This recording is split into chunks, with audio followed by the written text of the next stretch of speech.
আমাদের প্রধান উপদেষ্টা ডক্টর মোহাম্মদ ইউনূস খুব বেশি তিনি ইন্টারভিউ দেন না বাংলাদেশের গণমাধ্যমে, আপনি দেখবেন খুব বেশি আসে না, বিশেষ বক্তব্য লাইভ সম্প্রচার হয়, রাইট?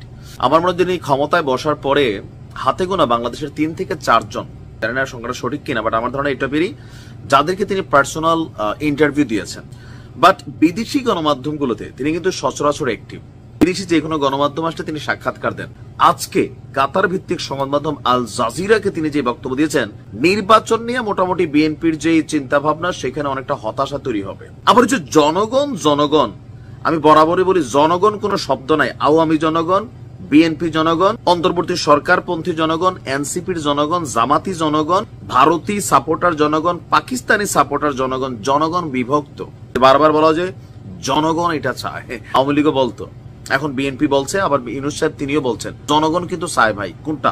প্রধান উপদেষ্টা ডক্টর মোহাম্মদ ইউনূস বলছেন বাংলাদেশের পরিস্থিতি দেখে, যখন বিএনপি বলছে দেশ একটা বড় বিপদের দ্বার প্রান্তে, নির্বাচন এখনই দেওয়া উচিত, আন্তর্জাতিক বিনিয়োগ আসতেছে না, নানান ধরনের দেশের স্থিতিশীলতা নেই, আইনি সুশাসন নেই, নানান বক্তব্য দিয়ে সরকার থেকে যখন নির্বাচন নিতে চাচ্ছে, বাট ডক্টর মোহাম্মদ ইউনূস তিনি নিজে মনে করেন কি বাংলাদেশের পরিস্থিতি যখন তিনি দেখেন, দেখে ওনার কাছে মনে হয় এখনো মানুষ মনে করে, মানে আনটিল রাইট নাও যখন তিনি বক্তব্য দিচ্ছেন যে এখনো বাংলাদেশের মানুষ মনে করে যে আপনার অন্তর্বর্তীকালীন সরকার তাদের জন্য ভালো সমাধান, মানে নির্বাচন ভিত্তিক একটা সরকারের তুলনায় এই অন্তর্বর্তী সরকার তাদের জন্য ভালো সমাধান।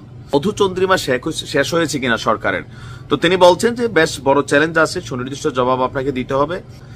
তিনি বলছেন দুটি বিষয়, একটি জনগণের অধৈর্য নিয়ে, তা মধুচন্দ্রিমা শেষ হোক বা না হোক, যে জনগণ কি ধৈর্য হারাচ্ছে। তিনি বলছেন অন্তর্বর্তী সরকারকে যেতে দাও, জনগণ বলছে না, এটা কয়েকজন রাজনীতিবিদরা বলছেন, এটা ওনার বক্তব্য। আজ আমাদের নির্বাচন, কেউ তা বলেনি, এদিকেই আমরা যাচ্ছি। আমরা এমন কোন সমস্যার সম্মুখীন হইনি যেখানে লোকেরা বলছে যত তাড়াতাড়ি সম্ভব ক্ষমতা তাদের হস্তান্তর করো। এই বক্তব্যগুলার যদি আপনি মিনিং খোঁজেন, অনেক বড় আকারে তফসির করা যাবে। অপরদিকে আরো অন্যান্য বক্তব্য নিয়ে তিনি বলছেন যে রোহিঙ্গা ইস্যু, তারপর জাতিসংঘ ইস্যু, বাংলাদেশ মিয়ানমার ইস্যু, বেশ কিছু বক্তব্য এসেছে। তো এর মাঝখানে সবচেয়ে বড় যেটা অর্থবহ সংস্কার আর এই যাবৎকালের সেরা নির্বাচনটা তিনি উপহার দিতে চান। নির্বাচনের আগে সংস্কারের তালিকা ছোট হলে ডিসেম্বরে আর বড় হলে জুনে, একই কথা তিনি আবারও উল্লেখ করেছেন। তাহলে ডক্টর মোহাম্মদ ইউনূসের এই বক্তব্যের পরে জনগণ এই অন্তর্বর্তী সরকারকে আর চাচ্ছে না, অথবা মানে নির্বাচনের জন্য সবাই অস্থির হয়ে আছে, বাট ডক্টর মোহাম্মদ ইউনূস ভাবছে এই যে জনগণ, এগুলো বিএনপি পন্থী জনগণ, সুতরাং এরা নির্বাচন চাইবে।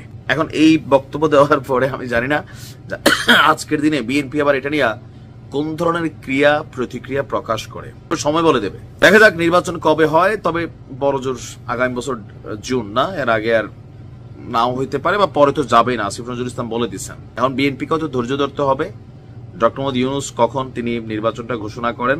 আর বিএনপি বলতেছে রাজপথে নামবে, জনগণ মাঠে নামবে, তো দেখি আমরা কোন দিকে যায় বাংলাদেশের পরিস্থিতি।